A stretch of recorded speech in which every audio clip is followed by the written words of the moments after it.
Powered by Riverside FM. Monday night is almost here, UP Nation.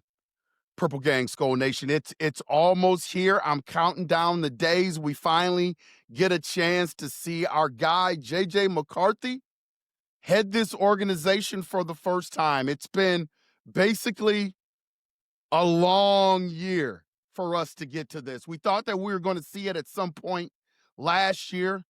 But of course, J.J. McCarthy got hurt. Sam Darnold takes over. Sam Darnold had a pretty decent season. J.J. McCarthy was put on the shelf. Now this is his team.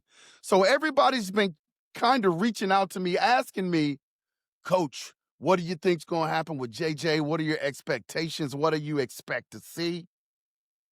Here's what I expect to see. Imagine, go back, UP Nation, Purple Gang, to when y'all was like 22, 23 years old, man. Just think about that. And imagine yourself as an athlete being able to take over a franchise like J.J. McCarthy. Man, there's got to be nerves. There's got to be nerves. My expectations of Monday night is a big win for the Minnesota Vikings. There's a lot of intangibles. There's a lot of various things that are going to happen during that game to get the Vikings the big win. I have said, and I will stand on this firm, that I don't think the game will be close by the end of the game. Once the horn sounds and the game is over, I think it'll be a double-digit win for the Minnesota Vikings. That's just my prediction. I think the game will be close early, and I think as the game progresses, the Minnesota Vikings will start to pull away from the Chicago Bears, and they will win by double digits. Now, I do think out of the first 5 games, I've mentioned this, I think this will probably be stat-wise the worst game that J.J. McCarthy plays out of the first 5 games of the season. And here's the reason why I say that. It's not going to be because he's not ready. It's not going to be because there's a lack of talent. It's none of that. It's none of that. But his nerves are going to be there. The butterflies are going to be there. Keep in mind, he has not gotten a lot of run in preseason. And this is why I say preseason is valuable. It is different than joint practices. You can shove the joint practices, how beneficial they are, down people's throat. But here's what I know. The mental aspect of the game, being able to simulate what he is going to face Monday night, he hasn't had the opportunity to do that. So he talked about in the one preseason game that he played at home, he talked about the emotions hit him during the national anthem. The emotions are going to hit him. The pressure of the game is going to hit him because it's a standalone game. UP Nation, standalone. No other games are going to be played. It is going to be the world is watching Monday Night Football. What a platform for J.J. McCarthy, but it also comes with a lot of pressure. Hypothetically, if J.J. McCarthy doesn't play well, that says nothing about J.J. McCarthy. That's kind of the expectation of a rookie quarterback coming into a game who's got to cut his teeth a little bit, learn the NFL game. Bigger, stronger, faster players. Windows that were there in college aren't there in the NFL, and I'm sure that he's gotten acclimated to that. But here's what I'm going to be watching. Does he still have the same poise? What if he comes out and puts together a night you can't remember? That will tell you a lot about J.J. McCarthy. See, it's all about the ceiling. It's not about the floor. If he comes out under the pressure that he is going to have Monday night and performs out of this world, that says something about J.J. McCarthy and how he is wired if he comes out and plays that way. Can you imagine if he comes out and throws for 300, maybe 3 to 4 touchdowns in that environment, his first NFL start? Then you know that we've got something special. No, I'm telling you, the emotions, I coach kids his age. and the emotions, the roller coaster ride, the ups and downs of emotions before games until they get a chance to get out there and perform are all over the place. UP Nation. He's no different. JJ is no different. But if his meditation, something that I believe in, can keep him focused and poised under pressure, if that's his practice, which he used all the time when he played for Michigan in the playoff games against Alabama, if he can bring that to the NFL, UP Nation, we've got something. We've got something. That's what I'm going to be looking forward to on Monday night. I just want to see how J.J. McCarthy responds to the pressure. How he responds to the pressure. Think about our past quarterbacks in terms of just if we were to cut away all the fat and talk about how did our quarterbacks respond under pressure, I think we probably would have the same takes. Kirk Cousins under pressure.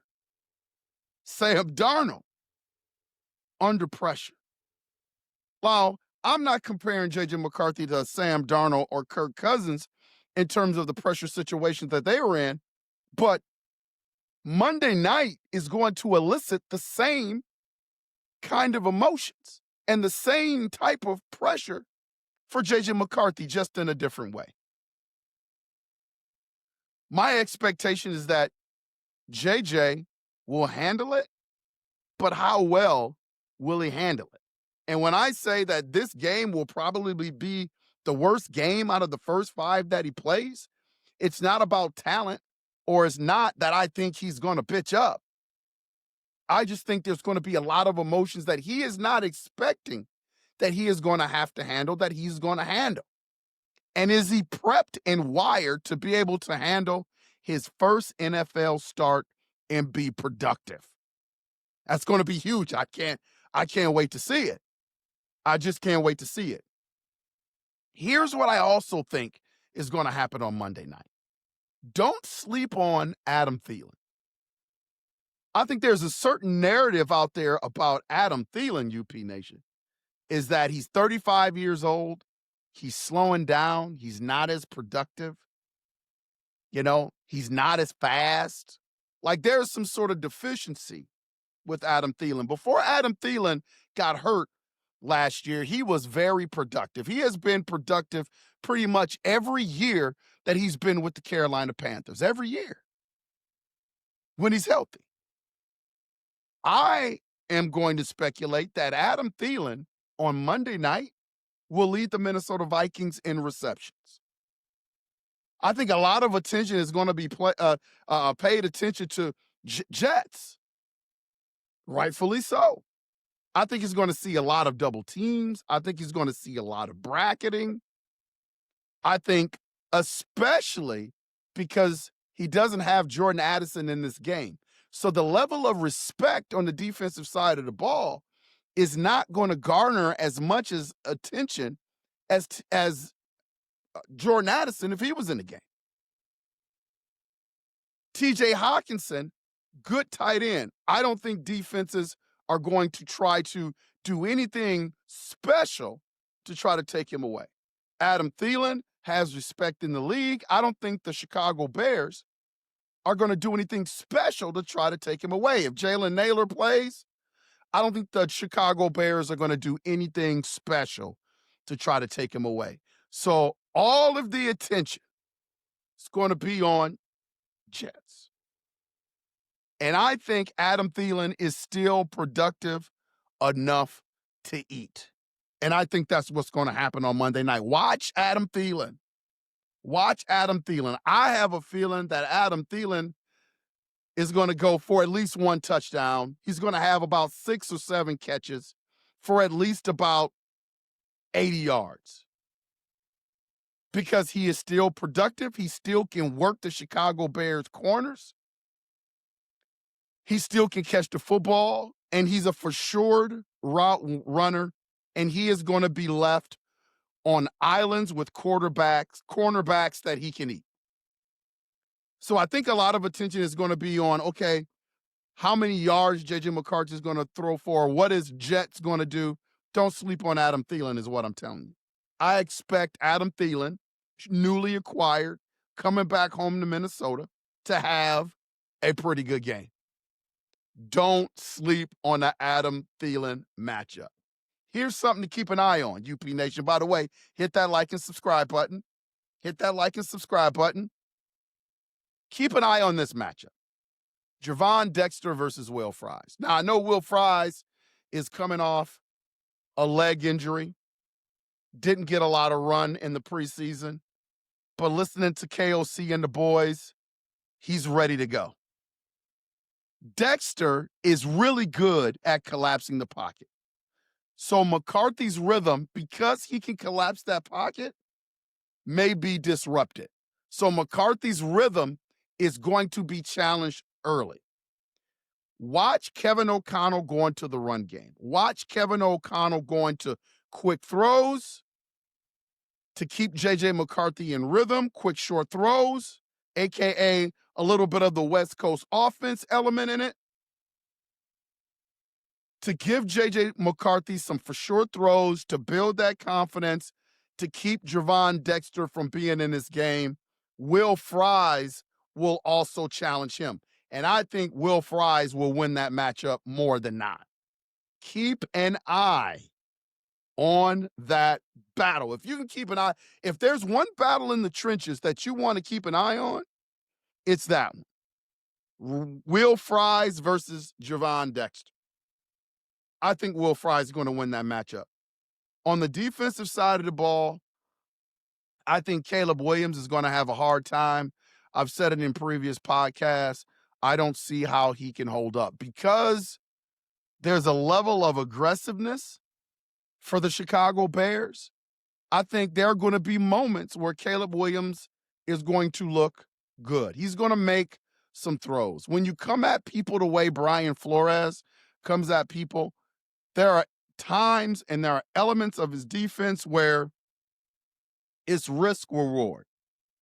But I think for the whole night, Caleb Williams better know his playbook. And I just don't think he's had enough time with his new head coach and his new coordinators. I just don't think he's had time. See, whenever you go up against somebody bona fide, like Caleb Williams is going to do on Monday night, man, you've got to have your plan A. Like, he's going to come in with a really, really good game plan. But once that game plan doesn't work, is he good enough or is he savvy enough to go to his plan B? And if his plan B is not there, does he go to his plan C? And if plan C is not there, does he go to plan D? Is he deep enough within his playbook right now where he can make those adjustments? As good as the Minnesota Vikings defense has been for the past couple of years,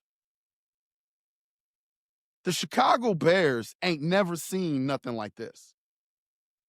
The Hargraves and the Allens, the Grenards, the Van Ginkels, the Dallas Turners.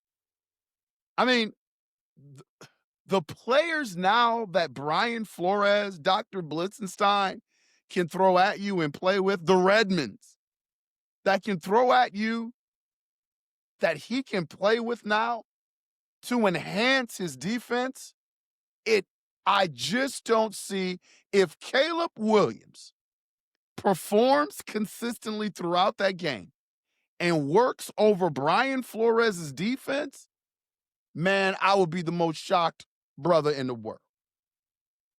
Like, I just can't see it. I can't fathom it. That's why I don't understand the line. See, I think the line is that the Minnesota Vikings are favorite last time I looked at the line by 1.5. And I think a lot of that has to do with J.J. McCarthy having never played an NFL game before. But see, I don't expect J.J. McCarthy to pee the bed. I'm not expecting him to light it up for 300 and throw for 4 touchdowns either, but I definitely don't expect for him to pee the bed. So I think that really attributes to where the line is by Vegas. I just don't see how this game remains close. because I know that B-Flow's defense is going to be there. And I know Kevin O'Connell is going to put together a game plan where J.J. McCarthy just doesn't have to do as much. The only X factor is, as I said before, how will J.J. McCarthy handle the pressure, UP Nation, Skull Nation, Purple Gang? How will he handle the emotions? He's already admitted in a preseason game the emotions were there. There was a tear that came to his eye because he was just glad to be back after going through a rehab with the meniscus tear, where those same emotions are going to be there because of who he knows that he is and what the organization and the fans and Skull Nation, the Purple Gang, UP Nation, what everybody expects from him. Man, that's a lot of pressure to carry for a 23-year-old. So every amount of meditation that he can do over the next couple days, he's better do it because it's going to hit him hard. I coach for a living. I know how these emotions creep up. It's going to hit him hard. But there's only a small percentage of people that can handle those emotions in games and be productive. And I think J.J. McCarthy is that, UP Nation. That is my expectation. I think he's going to have numbers that are very adequate of a quarterback. If he comes out and throws for 300 and about 3 or 4 touchdowns, man, that would blow me away. Then I know that he's handled something. He's handled his business, and we got something as a quarterback. If he comes out and he doesn't play as well, that's not an indictment on J.J. McCarthy. It just means he's a human being. He's like everybody else, and he's going to get better and better and better with his reps. Those are just some quick expectations that I think are going to happen on Monday night. Expect a knockdown, drag out, close game, filling out process for both teams early in that game. But once everybody starts to settle in, once the dust settles from the start of the game and everybody starts to get a feel for what's going on out there on the field, I expect the Minnesota Vikings to dominate from the second quarter on to the end of the game. That's my prediction for the Monday night game. Ooh, I can't wait. It's been a long time, UP Nation. It's been a long time. This is the most interesting game or the biggest buildup for a season that I've been around in a long time. Since I've been a Minnesota Vikings fan, we've had several opportunities to have that franchise guy, Teddy Bridgewater, Dante Culpepper. The rest have kind of been just patchwork type things. Bringing in, a free agent, nobody that we really drafted. J.J. McCarthy, highest drafted quarterback in Minnesota Vikings history. Can't wait to see how it plays out. Everything, if you look at the Minnesota Vikings organization, everything is setting up perfectly. Monday night, UP Nation, Purple Gang, Skull Nation, is the start of something special. It is the start of a great run for the next 3 to 4 years. It is the stimulus. It is the embers to the fire that's going to burn for the next 4 or 5 years. Get ready for it. This has been Unconventional Playbook. Please hit that like and subscribe button. It just takes a second. And as always, UP Nation, Skull Nation, Purple Gang, it's almost time for Skull Fest. I can't wait to meet all of you there as we go into that game Sunday night to destroy the Atlanta Falcons. Somehow, some way, I hope Michael Penix can't play so we can get at Kirk Cousins again. I just want a little bit of I just want some more of Kirk Cousins. But we'll see if that happens. Hit that like and subscribe button. And as always, we will see you when we see you. Skol!